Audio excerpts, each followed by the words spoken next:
గోవిందాయ నమః. హిందూ బంధువులందరికీ జయ శ్రీరామ్. కృష్ణ వందే జగద్గురు. భగవద్గీత 18వ అధ్యాయము 27వ శ్లోకం. రాగీ కర్మ ఫల ప్రేప్సు లుబ్ధో హింసాత్మకో శుచిః హర్షశోకాన్వితః కర్త రాజసః పరికీర్తితః. ఆసక్తియుతుడు, కర్మఫలములకై ఆరాటపడువాడు, లోభి, ఇతరులను కష్టపెట్టు స్వభావము కలవాడు, అపవిత్ర ప్రవర్తన కలవాడు, హర్షశోకములకు లోనగువాడు, రాజసకర్తగా భావింపబడును. సాత్విక కర్త అంటే ఎవరు, అతడి లక్షణాలు ఎలా ఉంటాయి, ఆచరణ ఎలా ఉంటుంది అనేది నిన్నటి శ్లోకంలో తెలుసుకున్నాం మనము. రాజసకర్త అంటే రజోగుణంతో ప్రవర్తించడము, రజోగుణయుతమైన భావజాలము, అలాగే రజోగుణము కలిగిన చేష్టలు లేదా ఆచరణలు లేదా కర్మలు చేసేవారి లక్షణాలు ఎలా ఉంటాయి, వాళ్ళ ఆచరణలు ఎలా ఉంటాయి అనేది స్వామి ఈ శ్లోకంలో వివరిస్తున్నారు. ఆసక్తియుతుడు అంటే విపరీతమైన ఇంట్రెస్ట్ ఉన్నవాడు, అంటే ఏదైనా సరే వారికి నచ్చిన వాటితోటి అంటగాగి ఉండడము. ఇక్కడ ఆసక్తి అంటే తెలుసుకోవాలి. మరి యోగులకి, మహాత్ములకి, భక్తులకి భగవంతుడిని పొందాలనే ఆసక్తి కూడా ఉంటుంది కదండి అంటారేమో. అది భగవత్పరమైన ఆసక్తి. దానికి భౌతికమైన విషయాలకి ఏ విధమైన సంబంధం లేదు అని గ్రహించాలి. ఇక్కడ ఆసక్తి అంటే ఏంటంటే మాకు ఒకటి నచ్చింది, ఇదే కరెక్ట్, మాకు ఇదే ఇష్టము, దీన్నే అంటు పెట్టుకుని ఉంటాము, దీన్నే పొందాలని ఆరాటము, ఇది ఎలా అయినా మాకు కావాలని ఆరాటము. ఈ ఆరాటానికి ఆసక్తి అని పేరండి. ఎంతకంటే మంచిదారి ఉంది, ఇంతకంటే కూడా ప్రాప్తించదగినది కావాల్సింది ఇంకొకటి ఉంది అనేసేసిన విషయం ఎవరైనా చెప్పినా మాకు అదొద్దు, మాకు ఇదే కావాలి, ఇదే గొప్ప, నాకు ఇదే నచ్చింది, దీంతోనే నేను ఉంటాను, ఇదే నేను పొందాలి.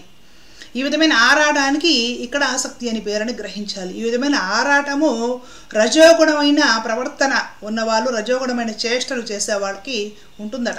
అలాగే కర్మఫలములకై ఆరాటపడువారు, ఇది బాగా గుర్తుంచుకోవాలి. మనందరం ఆరాటపడేది కర్మఫలముల కోసమే. భగవంతుడు కర్మఫలముల కోసం ఆరాటపడే వాళ్ళు రజోగుణ సంపన్నమైన వాళ్ళు, రజోగుణ భూయిష్ఠుడు అని చెప్తున్నాడు స్వామి. మరి గుర్తుపెట్టుకోవాలి, ఏదైనా పని చేసామంటే దానికి ఫలితం కావాలి. ఈ ఫలితం వస్తేనే ఈ పని చేస్తా, ఈ ఫలితం వస్తేనే ఈ పని చేస్తా, ఈ ఫలితం వస్తేనే ఈ పని చేస్తా. చివరికి గుడికి వెళ్ళేది ఫలితం కోసమే, పూజ చేసేది ఫలితం కోసమే, మంచి పనులు చేసేది ఫలితం కోసమే, పుణ్యకార్యాలు చేసేది ఫలితం కోసమే. అట్లా అయిపోయింది ప్రస్తుతానికి హిందూ సమాజం పరిస్థితి. మనకి సోషల్ మీడియాలో కూడా ఇవే ప్రచారాలు, మీకు ఇది రావాలంటే ఇది చేయండి, ఇది కావాలంటే ఇది చేయండి, అది చేస్తే ఆ ఫలితం వస్తుంది, 100% వస్తుంది. ఇలాగా ప్రతి ఒక్కరు దేవుడికి దండం పెట్టాలంటే కూడా ఏదో ఒక పుణ్యమో పురుషార్థమో ఏదో ఒక ఫలితమో ప్రయోజనం వస్తుందంటే తప్ప దండం పెట్టని పరిస్థితి ఈ రోజు హిందూ సమాజంలో కనపడుతుంది. ఇది ఏది కూడా ఆధ్యాత్మిక సాధన కింద రాదు, భగవత్ ప్రాప్తిని కలిగించే విషయాలు కాదు. ప్రారంభ దశలో, ప్రైమరీ స్టేజ్లో ఒకవేళ ఏదో ఈ విధంగా ఏదో ఫలితం ఆశించి పూజలు, ఫలితం ఆశించి పుణ్యకార్య ఆచరణ, దాన ధర్మాలు చేసినా నిదానంగా తెలుసుకోవాలి. ఫలితం కోసం కాదు, ఇవన్నీ కూడా పరమాత్మను పొందడం కోసము అని తెలుసుకుని భగవత్ ప్రాప్తి కోసము, భగవత్ ప్రాప్తి లక్ష్యంగా కలిగి ఉండి సాధన చేయడం ఎప్పుడు కూడా శ్రేయోదాయకమైనది, శుద్ధ సాత్వికమైన విధానము, మనల్ని భగవంతుడిని దగ్గరకు చేసే విధానము, పరమాత్మ ప్రాప్తిని కలిగించే విషయం అని తెలుసుకోవాలి. ఇక్కడ పరమాత్ముడు ఏం చెప్తున్నాడు, కర్మ ఫలముల కోసం ఆరాటపడము స్పష్టంగా చెప్తున్నాడు. భగవద్గీత చదవక ఈ స్థితి ఎక్కడికి వెళ్ళిందంటే, మన భారతీయులవి, మన శాస్త్రాల్లో ఉన్న విషయాలు అనుకోండి పోనీ, ఇవి సరిపోక జపాన్ పద్ధతులు, చైనా పద్ధతులు, శ్రీలంక వాళ్ళ పద్ధతులు, ఇంగ్లీష్ వాళ్ళ పద్ధతులు, ఇంకేవద్దో లాల్ కితాబ్ అంట మొఘల్ వాళ్ళ పద్ధతులు, ఈ ప్రకారం ఈ స్టోన్ ఇంట్లో పెట్టుకోవాలి, ఆ తావేలు ఇంట్లో పెట్టుకోవాలి, లేకపోతే ఇంకేదో ఇంట్లో పెట్టుకోవాలి, ఆ జపాన్ చైనా వాళ్ళు పెట్టిన లాఫింగ్ బుద్ధ ఇంట్లో పెట్టుకోవాలి, అది పెట్టుకుంటే కలిసి వస్తుంది, ఇది పెట్టుకుంటే కలిసి వస్తుంది, అది పెట్టుకుంటే డబ్బు వస్తుంది, ఇది పెట్టుకుంటే డబ్బు వస్తుంది.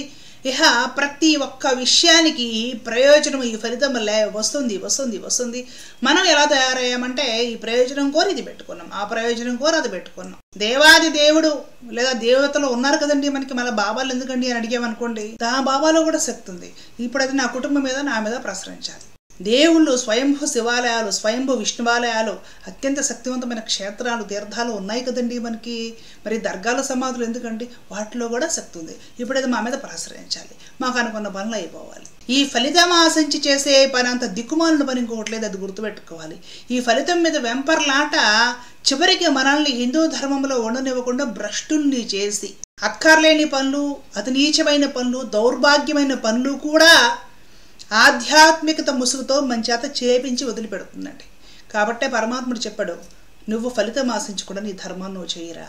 ఎంత గొప్ప మాట అండి. ఫలితం ఆశిస్తుంటే ఇవాళ మనం సమాధుల చుట్టూ దర్గాల చుట్టూ కూడా తిరుగుతున్నాం. ఎందుకు? ఫలితం అంతే. ఈ ఫలితాల మీద వెంపర్లాడ మనిషిని ఆధ్యాత్మికంగా నైతికంగా భ్రష్టులను చేసి దిగజార్చి నడివీధిని నిలబెట్టి వదులుతుందండి. కాబట్టి పరమాత్మ ఫలితం మీద ఆశ నీకొద్దురా, నీ కర్తవ్యం నువ్వు చేరడైనా, ఎప్పుడు ఇవ్వాలి ఏమి ఇవ్వాలి, నా చెయ్యి పెద్దది, ఇచ్చేటప్పుడు నీకు కోకొల్లలుగా సమృద్ధిగా ఇస్తాంటారు తండ్రి అని చెప్పాడు. అయినా మనం వినం, భగవద్గీత అసలు చదవం. లోభి ఈ లక్షణం కూడా ఉంటుందట.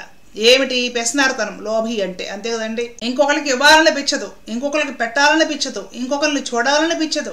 అసలు కొందరి స్వభావం ఎంత దారుణంగా ఉంటుందంటే, ఇంట్లో తినే వస్తువులు ఉంటే అవి వీళ్ళు దాచిపెట్టుకుని ఆరాటంగా తినలేక పాడైపోతే పారేస్తారు, కానీ ఇంకొకరికి పెట్టరండి బాబు. ఇంకొకరికి పెట్టరు, అసలు పెట్టే చెయ్యే ఉండదు కొందరికి. ఇంటి నిండా వస్తువులు ఉంటాయి, అలమారాల నిండా బట్టలు ఉంటాయి. ఎవరైనా అవసరంలో ఉన్న వాళ్ళు ఏదైనా ఒకటి ఇవ్వు కట్టుకోవడానికో వాడుకోవడానికో అని అడిగితే చెయ్యి రాదు, ప్రాణం రాదు. ఒకవేళ ఇవ్వాల్సి వచ్చిన నీరసపు మొహం పెట్టుకొని పనికి మాలిని విరిగిపోయి చినిగిపోయి ఇస్తూ ఉంటారు. అది కూడా మరలా కొండంత పుణ్యం రావాలనే ఆశతోటి పనులు చేయించుకుంటారు. కూలి వాళ్ళ చేత పాపమో ఈ పేదలు పని చేస్తారు కదండి, పని చేయించుకుంటారు. వాళ్ళకి ఆ కూలి డబ్బులు ఇవ్వరండి వెంటనే, రేపురా మాపురా తిప్పుతూ ఉంటారు. వాళ్ళు ఏమైపోవాలి చెప్పండి? ప్రాణం రాదు డబ్బు ఇవ్వడానికి. చేపించుకోవాలి, ఆరాటంగా అందరితో చేపించుకోవాలి, అందరిని ఉపయోగపెట్టుకోవాలి. ఇంకొకరిని చూడటానికి, ఇంకొకరికి పెట్టడానికి, ఇంకొకరికి ఇవ్వాల్సింది ఏదో వేళకి టైంకి ఇచ్చేయడానికి ప్రాణం రాదు. లోభి, లోభగుణం ఏమిటి? అంతా నేను దాచిపెట్టుకోవాలి, అంతా నేను అనుభవించాలి, ఎవరికి ఏమి ఇవ్వకూడదు, ఎవరికైనా ఎదురేస్తే నాకు తగ్గుతుందేమో అనే ఒక విధమైన ఆరాటం. ఈ గుణం కూడా రజోగుణ భూయిష్టమైనది అని స్వామి చెప్తున్నాడు. లాభత్వంతో పనులు చేయడం, వ్యసనార్థనంగా ఉండే ఆ పనులన్నీ కూడా క్వాలిటీగా ఉండవు. ఇతరులను కష్టపెట్టి స్వభావం కలవాడు.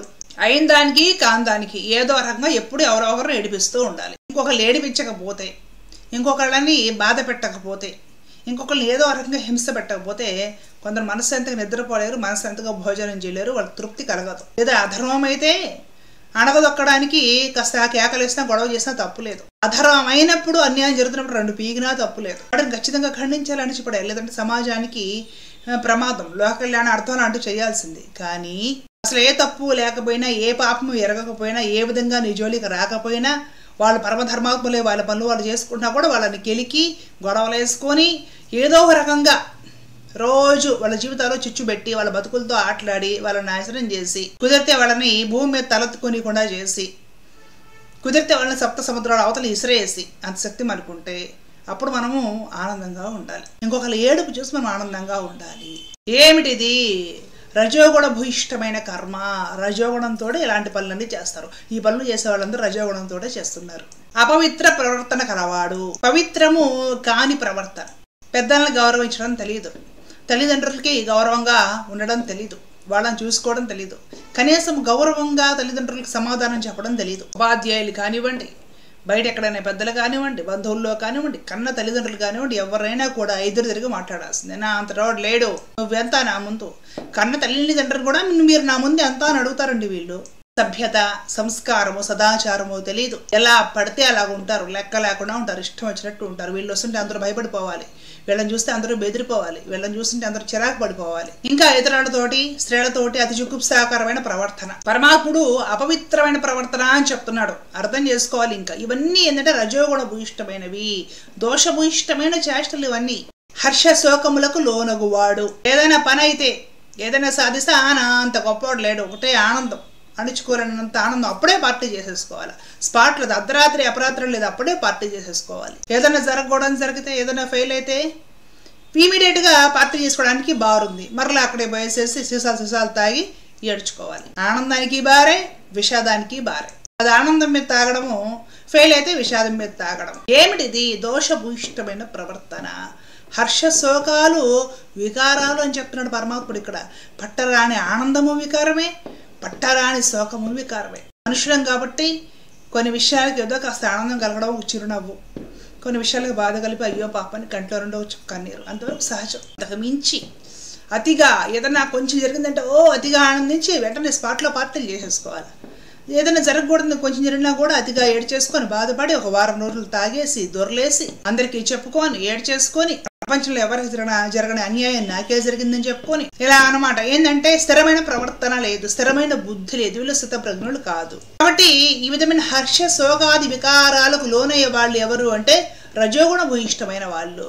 వీళ్ళ ఆచరణలన్నీ ఇలాగే ఉంటాయన్నమాట. ఏదో వీళ్ళు చేసే పనులన్నీ కూడా స్వామి ఎలా చెప్పాడో అపవిత్రమైన ప్రవర్తనతో, హర్ష శోకాది వికారాలకు లోనవుతూ, లోభత్వంతో అంటే పిస్నార్దనంతో వాళ్ళని వీళ్ళని ఇబ్బంది పెడుతూ, ఎప్పుడు నచ్చిన విషయాల గురించి బాగా ఆసక్తి అంటగాగిపోయి ఉండి, అలాగే కర్మ ఫలాల కోసం ఆరాటపడిపోతూ నాకు అది కావాలి, ఇది కావాలి, ఇది పొందాలి, ఇది చేసి అది సాధించాలి, అది చేసి ఇది సాధించాలి, దీన్ని పొందాలి, దీన్ని అనుభవించాలి, ఈ విధంగా కర్మ ఫలాల కోసం ఆరాటపడుతూ ఎవరైతే పనులు చేస్తారో ఇది రజోగుణ భూయిష్టమైన కర్మ, చేసేవాడు రజోగుణ భూయిష్టమైన కర్త. ఇది పరమాత్ముడు చెప్తున్నాడు. మీకు లభించినట్లే ఉంటుంది కానీ సుఖం ఉండదు, తృప్తి ఉండదు, ప్రశాంతత ఉండదు. నీ ఆత్మను నువ్వు ఎప్పటికీ తెలుసుకోలేవు. భగవత్ సాక్షాత్కారము కలగడం అనేది కల్లా జరగని పని. అర్థమవుతుంది కదండి. భగవద్గీతకు మించి ఎవ్వరూ చెప్పలేరు. ఎవరైనా చెప్పగలుగుతారా ఇన్ని విషయాలు? కాబట్టి తెలుసుకొని మసలుకుంటే మనం స్థితప్రజ్ఞులమయ్యి సాత్విక కర్త గురించి పరమాత్మ ఏ లక్షణాలతో చెప్పాడో ఆ స్థాయిలో నిలబడతాం మనం. అదే విషయం. ధర్మో రక్షిత రక్షిత. జై శ్రీరామ్. కృష్ణార్పణ.